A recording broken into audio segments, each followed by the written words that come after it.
Hello, and welcome to the Howard University Graduate School Orientation. My name is Dr. Michael Barnes. I'm the Executive Director of the Howard University Counseling Service. I know that you will have a successful experience during your graduate school education here at Howard University. Again, welcome. I'm going to talk a little bit about the University Counseling Service. Our mission is consistent with the overall mission of Howard University, and that's through a delivery of a wide range of mental health services. We are doing that teletherapy now. We also have a lot of prevention and intervention programming that we do, and we've done that exponentially since the onset of COVID, and we do clinical training. We have the only HBCU counseling center that is accredited by the American Psychological Association in the country. We're proud of that. Now, our goal is to enhance and assist students with their personal development, as well as to help students as they encounter problems or anything that gets in the way of their academic success. Our services are currently being provided through teletherapy and through telemedicine programs. The reason we do this is because these venues are HIPAA compliant, Health Insurance Portability Accountability Act, which simply means that they're secure. And the three platforms that we use are DoxyMe, Microsoft Teams, and Zoom. So we've had to update our operations since the onset of COVID-19. We are now primarily virtual. We are all virtual. The exception is during the times in which we go back in the fall and you may have an urgent or an important matter. We will bring you into the office.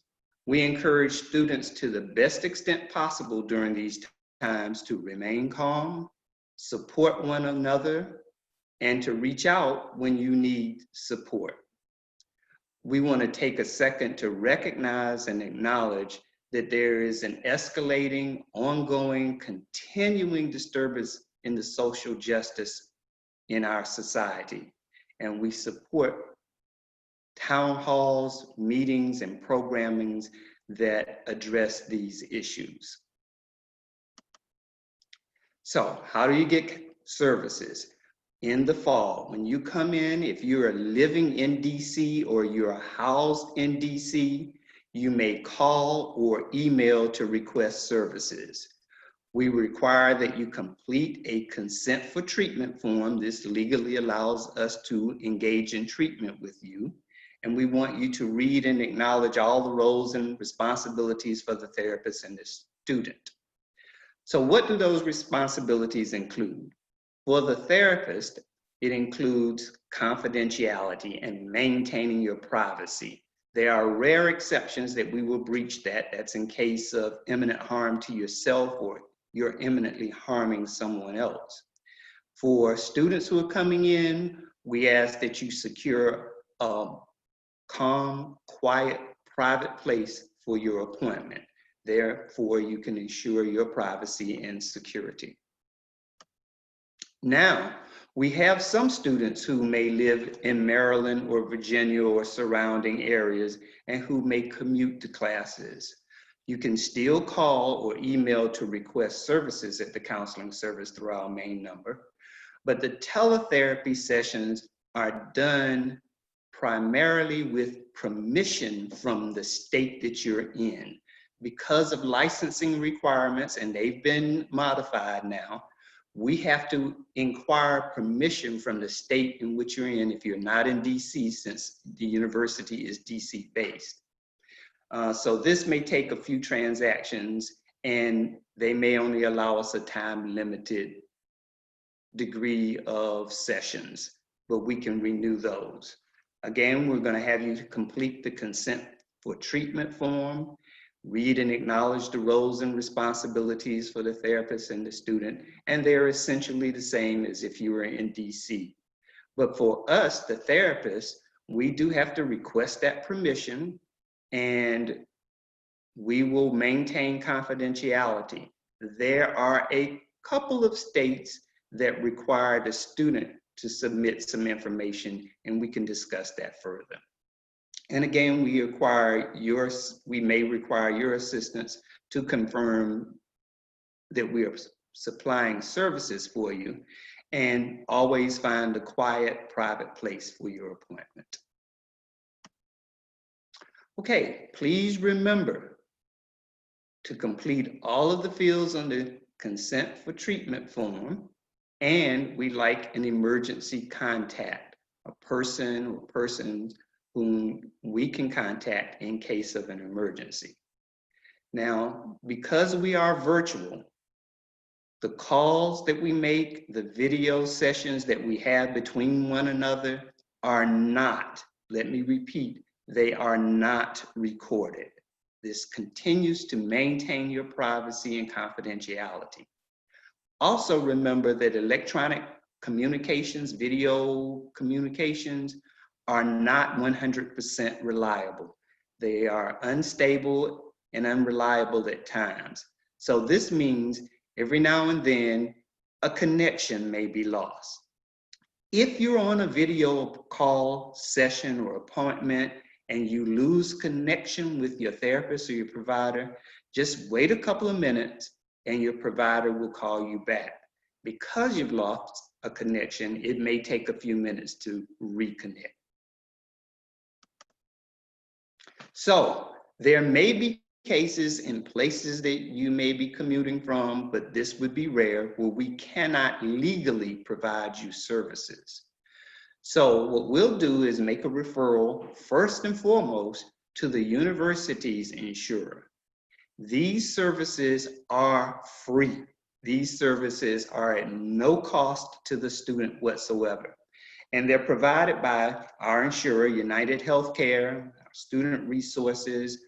We have telehealth services, and the link for that is telehelp4students.com. I'll repeat that, telehelp4students.com. We have Better Health, Healthiest You. We have a variety of venues that are free. Go to the telehelp4students.com to connect. If we cannot get you with a therapist through the United Healthcare, or for some reason, meaning you're unsatisfied or it's not quite working out, it's not the best fit, we will assist you in finding another therapist, an appropriate therapist for you. In all cases, please remember that if you are in a dire emergency, please call 911 first, then contact or connect with a counselor later. Your safety is imperative. So we also do telemedicine medication management platform. And this is largely with our psychiatrists. And our psychiatrists make appointments to manage prescribed medication to address a particular condition or behavioral condition like ADHD, or an emotional condition like depression, for example. Now, the first psychiatric appointment will have to be held in person. The psychiatrist will need to see you. There's blood work, sort of a physical that needs to be done in order for her to arrange further sessions with you. Or that first session can be arranged by the therapist that you're receiving, or just by generally contacting the University Counseling Service main number. I've been talking quite a bit about the University Counseling Service main number, and this is the University Counseling Service's main number below. It's 202-806-6870, 202-806-6870. You can make an initial appointment by calling that line between the hours of 8 a.m. to 4 p.m. on Monday through Friday. 8 a.m. to 4 p.m. on Monday through Friday. You can also use our web link, and I'll talk about that later. If you're sort of in a crisis and you may need to speak with a counselor rapidly, you can call our crisis line. We have a crisis line, and that number is 202-345-6709. During the week, from Monday through Friday, that crisis line is open between 4 p.m. after the main number closes until 8 a.m. the next morning. And the crisis line is open 24 hours on the weekend. So remember, only in exceptional circumstances for safety reasons that we will schedule an in-person session. And we will schedule the first session for psychiatric appointments in person. If you have a dire emergency, students should always go directly to the Howard University Hospital Emergency Department on campus. So as I mentioned earlier, we have a number of outreach and intervention programs. That's what we do largely. We have a great social media presence in the wake of COVID-19. We produce weekly programs and contents regarding mental health tips, emotional well-being tips. We work with other student organizations. We have an Equilibrium podcast. It's a male mental health forum, and those episodes are available by Apple Podcasts, Spotify, and Stitcher. A couple of the names of the podcasts are Angry Birds, dealing with anger, and In the Fire. And that last podcast, we had a guest speaker from the counseling service who addressed the current social unrest in our nation. We have a series called Still I Rise. That's a Howard University community email series that comes out weekly. And as I said before, we collaborate with a number of Howard University student organizations to regularly address emotional well-being. And we can do others by request. We look at the impact of social justice and COVID-19. We've had a webinar that addressed stress management and test anxiety when distance learning. We did that right before final examinations. During the month of April, which was Sexual Assault Awareness Month, we had Tea Talk. That's about healthy relationships and consent with our partner from the IVPP, that's the Interpersonal Violence Prevention Program with Dr. Metfagian. We had a series on taking care of yourself while you're away from home, living in toxic environments with Myth. That is a student organization that it's called Mentoring Youth and Teens Health. That's typically on every Monday, and some of the forums have been the various forms of depression, recognition and care, anxiety, and so forth. Here are some of our recent programs and engagements.